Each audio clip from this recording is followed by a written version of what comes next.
장막은 조조에게 의형제나 마찬가지인 인물입니다.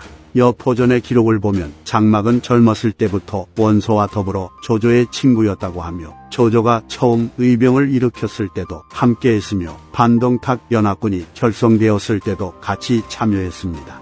동탁의 군대가 강성하여 연합군이 진격조차 하지 못하자 조조가 홀로 군대를 이끌고 동탁을 공격하러 나섰는데 모두가 조조를 무시했으나 오직 장막만이 조조에게 병사를 지원해주며 그를 도왔습니다. 또한 장막은 연합군의 맹주가 된 원소가 교만해지자 공명정대한 의견을 내어 원소를 꾸짖었는데 원소는 이에 분노하며 조조를 시켜 장막을 죽이려 했으나 조조는 반대하며 맹탁은 친한 보시니 그가 옳든 그르든 마땅히 용서해야 하오. 그리고 지금 천하가 아직 안정되지 않았으므로 같은 편끼리 서로 해쳐서도 안 돼요 라고 주장했고 나중에 이 사실을 알게 된 장막은 더욱더 조조를 친근하게 여겼습니다. 이후 장막은 진류 태수의 지위에 있으며 연주목이 된 조조를 물심양면으로 도왔던 것으로 보이고 이에 조조는 1차 서주 침공을 앞뒀을 때 집안 사람들에게 내가 만약 돌아오지 못한다면 맹탁에게 가서 의지하라 라고 말할 정도로 장막을 신뢰했습니다.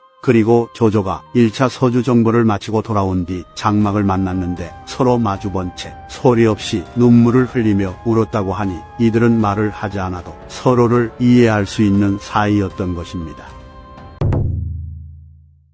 조조는 초평 4년 가을에 1차 서주 정벌에 나섰다가 다음 해인 흥평 원년 봄에 돌아온 뒤 같은 해 여름에 다시 출병하여 서주를 공격하러 갑니다. 그런데 이때 갑자기 장막이 친우인 조조를 배신하고 진군과 함께 여포를 끌어들이며 반란을 일으켰는데 편성현, 동아현, 도면을 제외한 모든 연주 지역이 반란에 호응했기에 조조는 사실상 본진이 완전히 털려버린 상황이었습니다. 이로 인해 조조는 서주에서 승리를 거두고 있었으나 곧바로 물러나야 했으며 여포가 이끄는 군대와 여러 차례 싸웠으나 때마침 가뭄이 심해지고 메뚜기 떼가 발생해 거둘 수 있는 곡식이 줄어들어 백성들이 서로를 잡아먹을 정도였던지라 군량이 떨어진 조조는 원소에게 투항하기 직전의 상황까지 몰렸으니 이는 조조가 겪은 일생일대 최악의 상황 중 하나였습니다. 이처럼 조조를 의형제처럼 여겼던 장막이 갑자기 조조를 배신한 요인에는 크게 세 가지가 있다고 생각하는데 장막의 배신은 이러한 요인들이 모두 맞물려서 벌어진 일로 보이며 지금부터 이에 대한 내용을 차례대로 설명해 보겠습니다.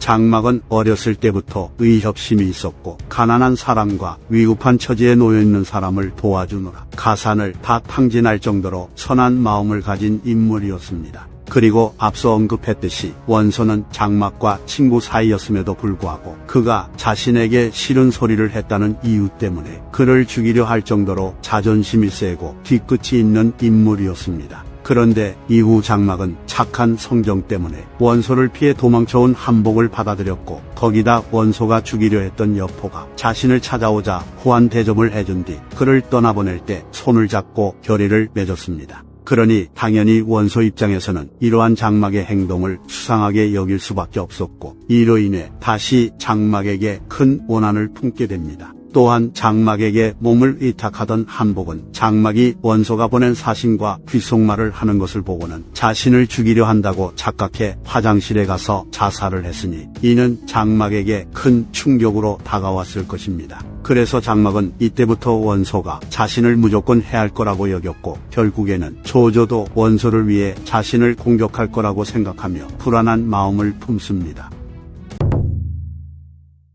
일찍이 원소가 장막을 죽이려 했을 때 조조는 그의 제안을 거절하고 장막을 비호한 적이 있었습니다. 하지만 그럼에도 장막은 조조가 끝내 원소의 명을 거절하지 못하고 자신을 죽일 거라고 여겼는데 도대체 장막은 왜 그렇게 생각했을까요? 저도 그 부분에 대한 의문점이 있었는데 저는 주령전에서 그 이유를 찾을 수 있었습니다. 사람들은 보통 조조가 도경과의 전투에서 압도적으로 승리했다고 생각하지만 조조가 1차 서주 정보를 가기 전 자신의 가족들에게 한 발언과 돌아오고 나서 장막을 보고 눈물을 흘린 일화들을 참고하면 조조 입장에서 서주 정벌이 쉽지 않은 전투였다는 것은 분명해 보입니다.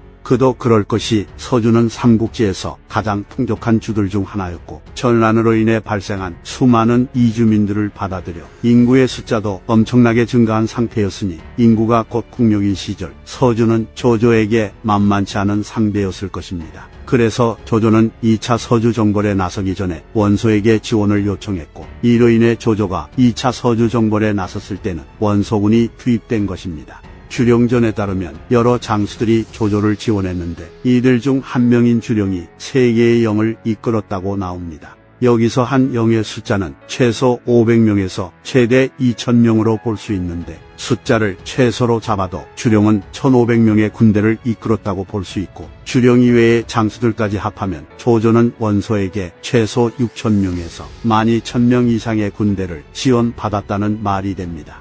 장막은 조조가 1차 서주 정벌을 마치고 돌아왔을 때는 같이 눈물을 흘렸으나 조조가 2차 서주 정벌에 나섰을 때는 반란을 일으켰는데 아마도 장막은 조조가 원소에게 큰 군사적 지원을 받은 것을 보고는 그가 원소의 제안을 절대 거절할 수 없는 상태에 놓이게 되었다고 판단했던 것 같습니다. 본래 연주자사는 유대라는 황족이었으나 그가 청주에서 넘어온 황건족들과의 전투에서 전사해 버렸기에 연주 호족들 입장에서는 도적들에게서 자신을 지켜줄 존재가 한순간에 사라져버린 상황이었습니다. 그래서 이때 진궁이 흑산족을 때려잡고 있던 동군 태수 조조를 연주목으로 추천했고 조조와 친분이 있었던 제북국의 상인 포신 등이 여기에 동의했으므로 마침내 조조는 연주목의 자리에 오르게 됩니다. 그리하여 조조는 이들의 요구에 부응하듯 혈투 끝에 황건족을 모두 격파했는데 조조 입장에서 뼈아팠던 것은 친조조 성량이 강하고 발언권이 컸던 연주 호족인 포신이 이 전투에서 전사했다는 점입니다. 이후에도 조조는 연주를 침공해온 흑산족 무리들과 원술의 군대를 격파하며 맡은 바 직무를 다했기에 연주 호족의 대표격인 진궁은 조조를 극진히 대했고 이에 조조도 진궁을 갓난아이 대하듯 매우 아꼈다고 합니다. 그러나 모든 연주 호족들이 조조에게 호의적이지는 않았는데 명사이자 연주 호족인 변양은 조조를 업신여기며 가볍게 대했고 조만전의 기록이긴 하나 이를 통해 조조가 변양 이외의 연주 호족들과도 트러블이 있었다는 점을 알 수 있습니다. 5의 사성 중 하나인 육시 가문의 지도자인 육손을 보면 오나라의 영토를 침공해온 적들은 기가 막히게 박살내며 뼈도 못 추리게 만들지만 이상하게도 원정만 나가면 제대로 된 공도 세우지 못하고 소극적으로 싸우다가 돌아온다는 점을 알 수 있습니다. 이처럼 각 지역을 기반으로 삼은 호족들은 자신의 재산과 지위를 유지하는 데 목적이 있지 굳이 자신의 에너지를 소비하면서까지 전쟁에 나서는 것을 극히 꺼려했다는 점을 알 수 있고 또 다른 대표적인 예로 최씨와 개씨 같은 형주 호족들을 들 수 있습니다. 따라서 연주 호족들 입장에서 조조라는 사람이 자신의 영토를 지켜줄 때는 고마운 존재였지만 그가 연주의 물자를 이용해 서주 지역을 침공하게 되었을 때는 고가운 존재로 인식된 것입니다. 이로 인해 조조를 부정적으로 보고 있던 연주 호족들의 발언권이 강해졌던 것으로 추정되며 진궁조차 조조를 연주의 수호자에서 연주를 전란으로 끌어들이는 전쟁광으로 보게 된 것 같습니다. 실제로 장막이 반란을 일으켰을 때 조조의 측근들이 주둔하고 있던 지역을 제외한 모든 지역이 반란에 호응했다는 점과 순욱이 주둔하고 있던 견성현에도 진궁과 내통하고 있던 장수와 관리들이 수십 명이나 되었다는 점을 감안해 봤을 때 극히 일부를 제외한 모든 연주 호족들이 조조에게 큰 반감을 가지고 있었다는 사실을 알 수 있습니다. 장막은 의협심이 강하고 정성을 다해 다른 사람들을 돕는 성품을 가졌는데 이는 장막의 성격이 선하다는 것을 나타내기도 하지만 다른 관점으로 보면 그가 큰 야망을 품고 있다고 해석할 수도 있습니다. 왜냐하면 장막의 이러한 행동은 전형적으로 덕을 베풀어 많은 인재들을 보섭하는 전략에 가깝고 실제로 이와 같은 장막의 행동으로 인해 많은 선비들이 장막에게 기부해왔습니다. 하지만 장막에게는 매우 큰 단점이 있었는데 그것은 바로 군제의 부재였습니다. 장막과 관련된 기록을 모두 살펴봤을 때 그가 군대를 이끌고 적과 싸웠다는 기록은 전무합니다. 따라서 장막은 세력을 이루는 재능은 있었지만 군대를 지휘해 적을 격파하는 재능은 많이 부족했던 것으로 보이고 이를 그 누구보다도 스스로 잘 알고 있었던 것 같습니다. 제 개인적인 생각이지만 아마 유대가 죽었을 때 황건적의 위협이라는 외부적 요인이 존재하지 않았더라면 조조가 아닌 장막이 연주목의 자리에 오르지 않았을까 하고 생각해 봅니다. 그리고 여포라는 존재가 없었더라면 장막은 자신 있게 조조를 배신하지 못했을 것입니다.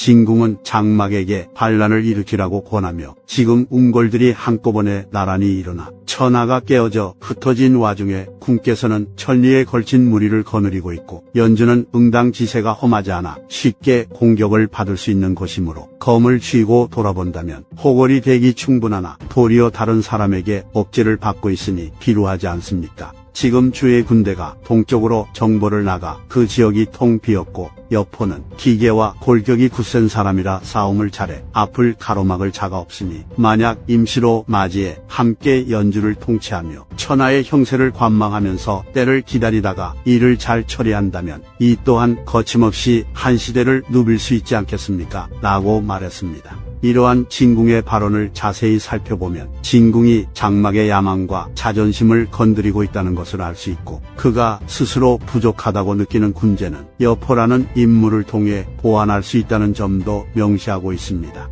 그리고 고유전에서도 장막이 야망을 가지고 있다는 점이 언급되는데 고유는 마을 사람들에게 지금 영웅들이 한꺼번에 나란히 일어났으니 진류는 사방에서 전쟁이 일어나는 땅이 될 것입니다. 왜냐하면 조장군은 비록 연주를 근거지로 삼고 있으나 본래 사방을 보무하려 하고 있기에 편히 앉아서 지키려고만 하지 않을 것이기 때문입니다. 그리고 장보군이 진류에서 뜻을 이루려고 한다면 저는 그 잠시의 틈을 타 병고가 발생하는 것이 두려움으로 그대들과 함께 변란을 피하고자 합니다. 라고 말했습니다. 하지만 마을 사람들은 고유의 나이가 어렸고 조조와 장막의 사이가 좋았기 때문에 그의 말을 허무맹랑하게 여기며 듣지 않았는데 이처럼 식견이 있는 지식인들은 장막이 큰 뜻을 품고 있다는 점을 어렴풋이 느끼고 있었던 것입니다.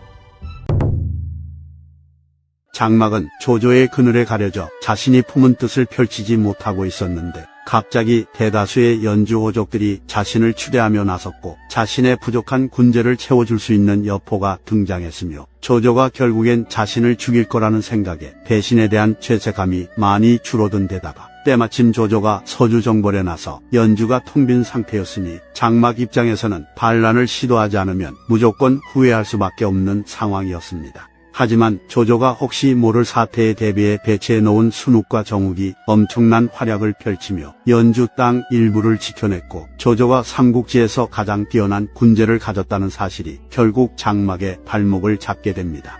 결국 2년 사이에 조조는 여포의 군대를 격파하며 연주 땅을 모두 수복했고 장막의 3족을 멸했는데 장막은 원술에게 지원을 요청하러 가다가 후아에게 살해당했으니 매우 비참한 최후였습니다. 진궁을 연주호족의 대표격인 인물로 본다면 장막은 연주호족들이 조조를 몰아내기 위해 앞세운 방패나 마찬가지였기에 어떻게 보면 장막은 연주호족들에게 이용만 당하다가 몰락했다고 볼 수 있겠습니다. 그리고 기록의 정황상 장막의 동생인 장초가 연주호족들과 함께 먼저 반란을 도모한 다음 진궁이 장막을 설득하는 장면이 나오기 때문에 어찌 보면 장막에게는 선택권이 없었다고 볼 수도 있겠습니다. 이상 삼국지 내피셜 5탄 장막은 왜 조조를 배신했을까 편 마치겠습니다. 재미있게 보셨다면 좋아요와 구독, 알림 설정 부탁드립니다. 감사합니다.